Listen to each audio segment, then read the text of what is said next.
If you go to the Daily Graphic, I am committed to party welfare. This is former Vice President Bawumia. Nyindam remains Kpandai MP. Supreme Court rules. BOG drops policy rate to 15.5%. And protecting forest reserves from Galamsey chiefs, residents call for military camps. Now, if you go to the back page of the Daily Graphic, government clears 115.9 million pre-mixed fuel under recovery areas owed BDCs. And 2026 Hajj mandatory medical screening starts on the 2nd of February. Now, the daily guide for this morning: Supreme Court retains Nyindam as Kpandai MP. NDC Kpandai review plan unnecessary. That's according to the minority. My vision for NPP Ghana sets me apart. That's Dr. Yao Osei Educhum. BOG cuts policy rate to 15.5%, and police arrest 4 gold robbers. Also on the front page of the daily guide. Now, if you go to the Chronicle, Ashanti region backs Brian Champong after delivering his message of hope to 11,000 delegates. And APL poll reveals Bawumia will win 1 touch. And Jinapo says Bawumia will bring victory to the NPP. This is Samuel Abu Jinapo, not John Jinapo. I have to clarify. Of course, we all know it's Samuel Abu Jinapo. Psalm 146, verse 3. Do not trust in princes, in mortal man, in whom there is no salvation. And the headline says Ashanti region backs Brian Champong. Oh, okay.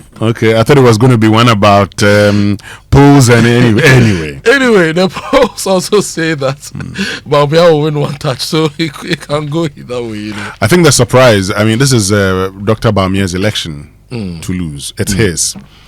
If he loses, that's what becomes the news.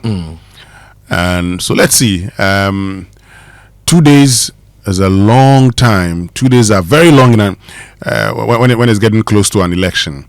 And so whoever has campaigned well would emerge victorious on the day. The new finder for this morning: CD depreciation temporary. BOG governor. Ghana's export earnings hit record 31.1 billion in 2025. Accra ranks 8th most expensive city in Africa in 2026. Poor roads, high transport costs can lead to food price hikes. Yeah, we know that. Anyway. If you go to the BNFT, BOG cuts gold exposure by 50% on concentration concerns.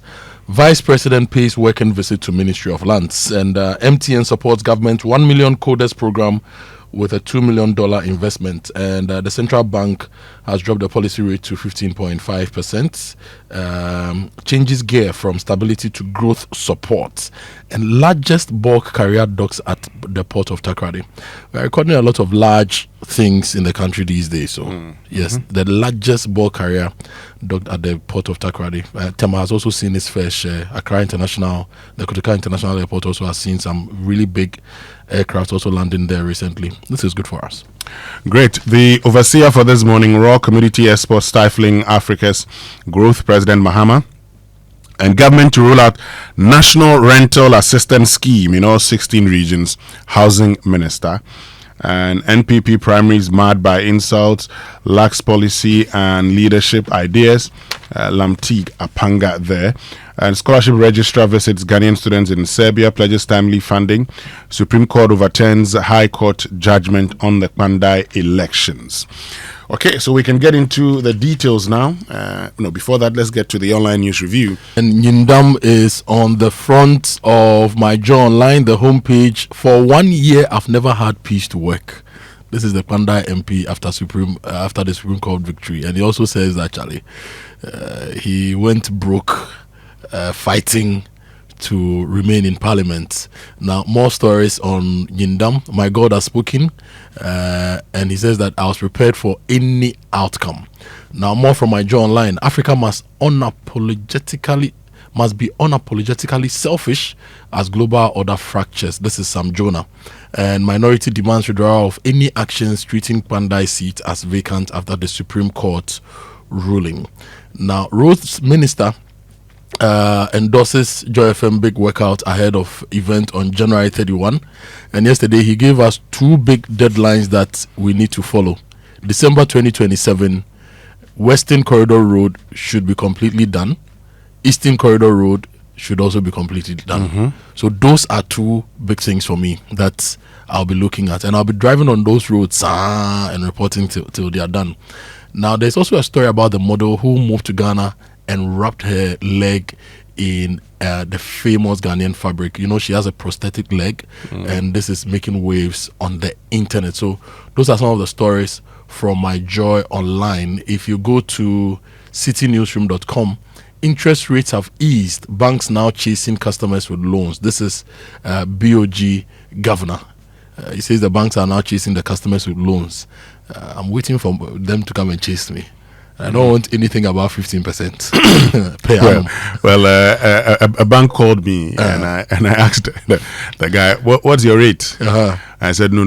When it comes down further, when it goes down further, call me and we can have a conversation." Because in agric production, a lot of the commodities, your average return on investment is about 30%. Yeah. So if you are taking a 15% loan per annum and you can do 2 cycles, you, the farmer, can make some good money. The 30% and the 35% that we used to pay meant that we're just working for the banks. So this is good. BOG resets microfinance rules, raising capital, and sets 2026 deadline. So you need 100 million Ghana cedis to be able to set up a microfinance company. And Global Info Analytics, Bawumia to win 14 regions in NPP primaries. And still on the NPP primary, only Kenya Japan can cross 50+1. This is according to Evans Dia. So those are stories from City Newsroom. Can I get the details now? Yes, let's get to the details. Okay, I want to start with the BOG policy rate drop to 15.5%, and maybe you can give us some interpretation of that and what it means for the market. Now, the story in the Daily Graphic, page 27, says that the Bank of Ghana has moved further to ease borrowing conditions by cutting its policy rates, the benchmark at which it lends to universal banks. Now, the central bank lowered the rate from 18% in November 2025 to 15.5%, marking the 4th consecutive reduction since May 2025. The latest decision continues a downward trend from the peak of 28% earlier in 2025, reflecting a gradual shift towards monetary easing. What does this mean, Winston? Well, basically, a low policy rate, what that means is that, so if you look at the story, it talks about how the Bank of Ghana would lend to commercial banks. So if it's lending to them at a lower rate, what that means is that the policy rate also affects the Ghana reference rate, which determines how much we pay for the loans that we take. So a low policy rate, all other things being equal, will lead to lower lending rates. Now, when it went to 18%, after 1.5 to 2 months, the banks have started lending at also around 18-19%. So what this means is that the lending rates may go down, and it could lead to a boost in the cost of money for our industries. And if they get capital cheap, it means they can invest more, expand, and then sell to us at very good rates. And as they expand, they pay more taxes to the state. So should we expect 16%? It depends on what becomes the reference rate. So let's wait for the Ghana reference rate. That also looks at the rate of inflation and everything. Once that is settled, then we'll know what we can look forward to. Does it mean that now the banks can also give moratoriums to people they are lending to? Like 6 months, 1 year, Some money is getting cheaper. So you don't have to give people pressure to pay you back. It doesn't. Well, you see, the thing about moratorium is when there's patient capital for the banks. And cheaper money. And cheaper money. So I doubt. I'm sure the individual banks will take those decisions. Please, our friends in the banks, send us a message. What should the business community expect from you with this new rate? 2026, what are the things you want to do for business? Share with us. We'll share with the business community here on the show. The Daily Guide talks about Supreme Court retaining Matthew Nyindam as the Kpandai MP. So You know that story. It says the Supreme Court has, by a 4-1 majority decision, affirmed the NPP's Matthew Nyindam as the validly elected member of parliament for Kpandai, setting aside the decision by the High Court in Tamale, which nullified the election results and called for a rerun. The Apex Court's decision followed an application filed by Mr. Nyindam through his lawyers challenging the judgment of the Tamale High Court delivered on November 24. Now, the Supreme Court in his decision also quashed all consequential orders given by the High Court, presided over by Justice Emmanuel Brew-Plange, bringing finality to the issue. And it says that the petition itself was filed outside the window. And so that whole decision has been set aside. My vision for Ghana, for NPP Ghana, sets me apart. That's Dr. Yao Osei Educhum, and presidential hopeful of the NPP, Yao Osei Educhum, says his vision to confront poverty head-on and restore dignity to the Ghanaian worker is what distinguishes his bid for the party's flag bearership ahead of the January 31 contest.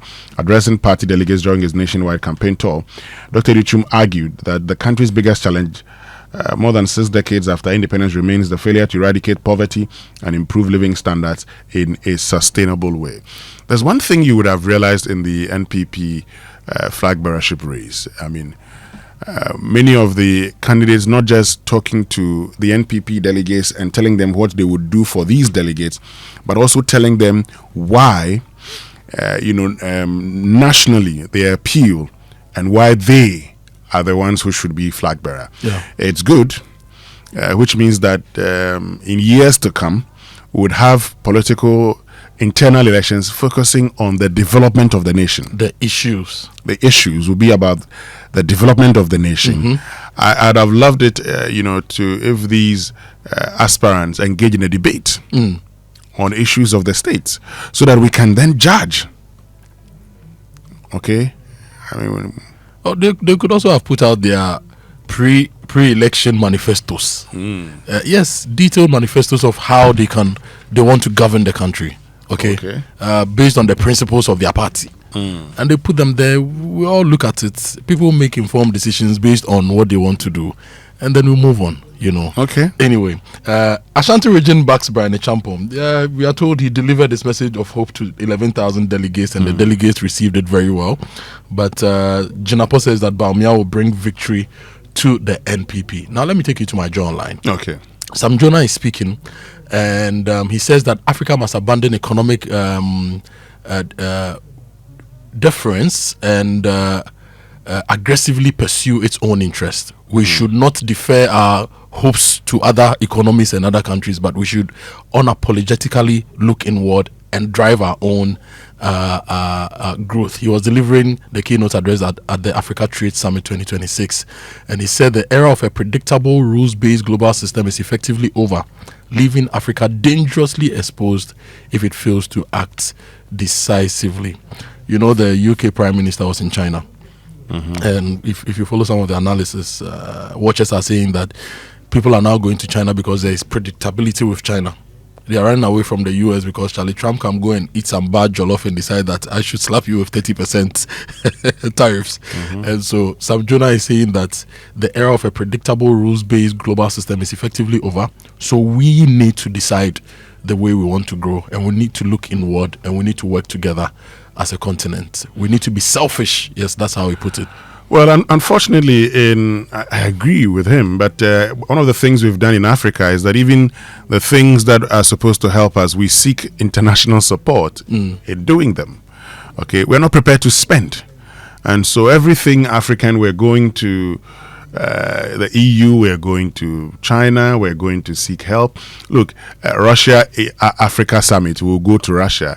China Africa Summit will go to China. Canada, I mean countries, individual countries. That's why our president launched the Accra Reset. Yeah. So that we will lead our own development and shape the narrative. We have to. Yeah.